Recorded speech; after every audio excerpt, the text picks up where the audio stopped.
Hi. അപ്പോൾ ഞാൻ കുറച്ച് ഇത് കമൻറ്റ്സ് കണ്ടു. ഒത്തിരി ആൾക്കാർ എമ്പുരാൻ സിനിമയെ വളരെ മോശമായ രീതിയിൽ ഡീഗ്രേഡ് ചെയ്യുന്നുണ്ട്. ശരിക്കും അങ്ങനെയുള്ളൊരു സിനിമയൊന്നും അല്ല. അത് ഈ ഈ പറയുന്നത് കേൾക്കാണ്ട് നിങ്ങൾ തന്നെ പോയി ബുക്ക് ചെയ്തിട്ടുള്ള ആൾക്കാർ അത് കണ്ടു നോക്കുക.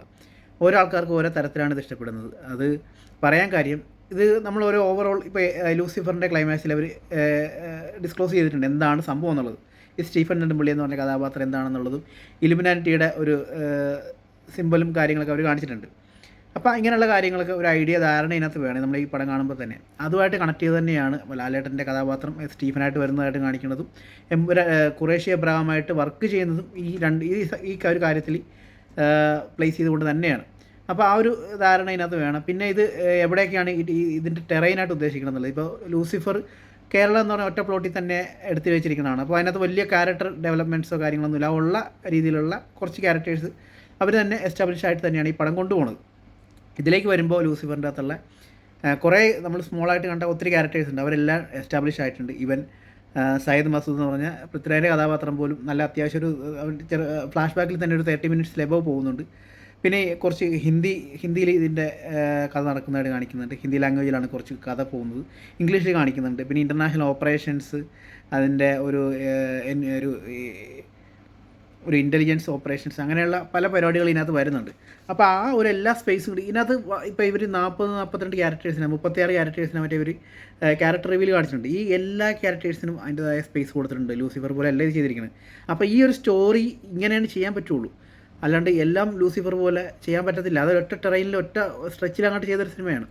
ഇതങ്ങനെയല്ലത്. അപ്പോൾ ഈ ഒരു സിനിമ എടുക്കേണ്ട രീതിക്ക് അത് വൃത്തിക്ക് ചെയ്തിട്ടുണ്ട്. അത് കണ്ടില്ല എന്ന് നടിക്കരുത്. അത് വെറുതെ എന്തെങ്കിലും ഫോട്ടോ ഇട്ട് വന്നിരുന്നേച്ചും അതാണ് ഈ പടം അങ്ങനെ മോശമായി, ഇങ്ങനെയല്ലായിരുന്നു ചെയ്യേണ്ടത്, അങ്ങനെയായിരുന്നു ചെയ്യേണ്ടിരുന്നത്, ഈ കഥ ഡിസർവ് ചെയ്യുന്ന രീതിക്ക് അത് ചെയ്യാൻ പറ്റുള്ളൂ. പിന്നെ ഒരു എന്താ പറയണ്ടേ, നമ്മൾ ഉദ്ദേശിക്കുന്ന ഒരു മാസ് രീതിയിൽ എല്ലാവരും കുത്തി നിറച്ചിട്ടൊന്നുമില്ല. നിങ്ങൾ ലൂസിഫർ കണ്ടാൽ അറിയാം. നമ്മൾ ഉദ്ദേശിക്കുന്ന പെർഫെക്റ്റ് മാസ് രീതിയിലല്ല ചെയ്തിരിക്കുന്നത്. അതിൻ്റെ ഒരു ക്വാളിറ്റി മെയിൻറ്റെയിൻ ചെയ്തുകൊണ്ടാണ്.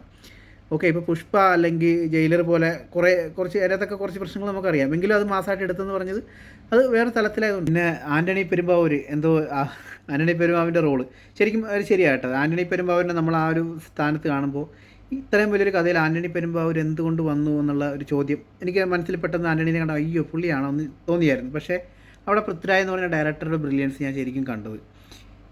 കറക്റ്റായിട്ട് നമ്മൾ ആൻ്റണിയുടെ വായിൽ നിന്നും വരല്ലേ, പൊട്ടത്തരങ്ങളൊന്നും വരല്ലേ നമ്മൾ ആലോചിച്ചുകൊണ്ടിരിക്കുന്ന ആ ഒരു ടെൻഷനുണ്ടല്ലോ, അത് കറക്റ്റായിട്ട് ആ ഡയലോഗ് മോഡുലേഷൻ, അതിന് ആ ക്യാരക്ടറിന് വേണ്ട ബോഡി ലാംഗ്വേജ്, സംസാര രീതി എല്ലാം വളരെ കൺട്രോളായിട്ട് ഒരു ഡയറക്ടർ കൺട്രോൾ ചെയ്ത് പിടിച്ച് നിർത്തിയിരിക്കുന്ന ഒരു രീതി നമുക്ക് കാണാൻ പറ്റുന്നുണ്ട്.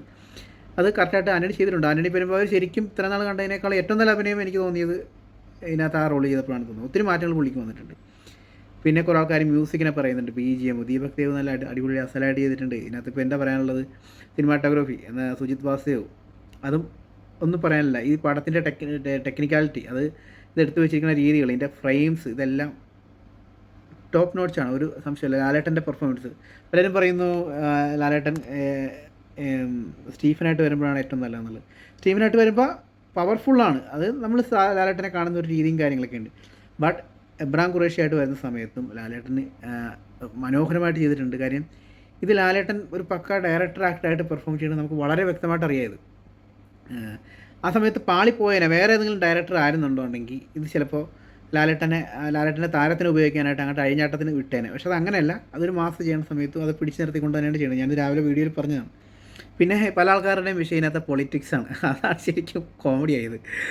ശരിക്കും പറഞ്ഞാൽ എല്ലാ പൊളിറ്റീഷ്യൻസിനെയും നല്ല രീതിയിൽ എടുത്ത് തൂക്കണുണ്ട്, അതൊരു സംശയമില്ല. അതിനകത്ത് സുരേന്ദ്രൻ്റെയൊക്കെയാണ് തോന്നുന്നു ഡയറക്റ്റായിട്ട് ആ സുരാജ് വെഞ്ഞാറമ്മൂടിൻ്റെ ക്യാരക്ടറിൽ കാണിക്കുന്നുണ്ട്.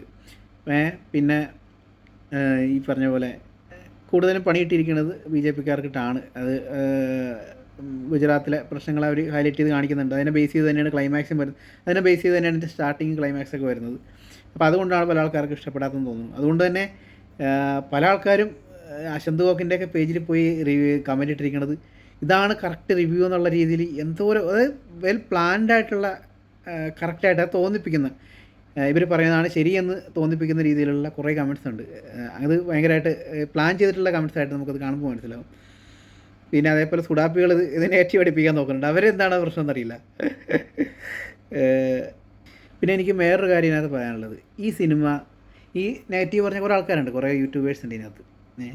ഈ സിനിമ ഏതെങ്കിലും മറ്റ് ലാംഗ്വേജിലാണ് കേരളത്തിലേക്ക് വന്നിരുന്നെങ്കിലുണ്ടല്ലോ, അല്ല ഏതെങ്കിലും ലാംഗ്വേജിലാണ് മറ്റ് ലാംഗ്വേജിലാണ് ഇറങ്ങിയിരുന്നത്, ഇപ്പോൾ തെലുങ്കിലോ കന്നഡയിലോ തമിഴിലോ ഒക്കെ ആയിരുന്നെങ്കിൽ ഇവന്മാർ എന്തോരം നല്ല വർത്തമാനങ്ങൾ ഇതിനെപ്പറ്റി പറഞ്ഞാൽ നിങ്ങൾ ചിന്തിച്ചാൽ മതി.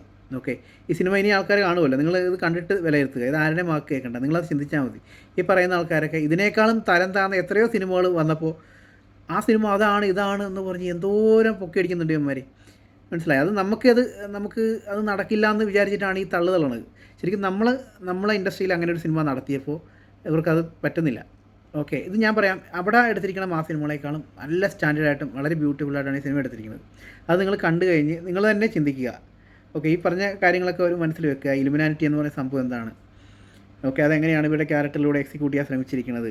അപ്പോൾ ലൂസിഫറിൽ നിന്ന് ഈ ക്യാരക്ടർ ഈ സിനിമയ്ക്ക് വന്ന വലിയ വ്യത്യാസങ്ങൾ എന്താണ്, ക്യാൻവാസ് എന്താണ്, ഇത് എങ്ങനെ ഇത് വലുതാവുന്നു. അപ്പോൾ അത്തരം എസ്റ്റാബ്ലിഷ്മെൻറ്റ് നടക്കുമ്പോൾ ഇത്രയും ക്യാരക്ടേഴ്സിന് സ്പേസ് കൊടുത്ത് വരുമ്പോൾ എന്തൊക്കെയാണ് അതിനകത്ത് ഒരു കോർഡിനേഷൻ്റെ ഭാഗമായിട്ട് ഡിലേ ആകാൻ സാധ്യതയുള്ള കാര്യങ്ങൾ, അത് അതിൻ്റെ ടിപ്പിക്കലായിട്ടുള്ള ഒരു രീതിക്ക് തന്നെയാണ് അത് എക്സിക്യൂട്ട് ചെയ്തിരിക്കണം. അതിൻ്റെ അപ്പുറമൊന്നും ഇതിനകത്ത് ചെയ്യാനില്ല. അത് കുറച്ച് നമ്മളും കൂടി അത് മനസ്സിലാക്കണമെന്ന് മാത്രമേ എനിക്കത് കണ്ടപ്പോൾ തോന്നിയുള്ളൂ. അതാണ് എനിക്ക് ഇതിനകത്തെ പറ്റി പറയാനുള്ള കാര്യം.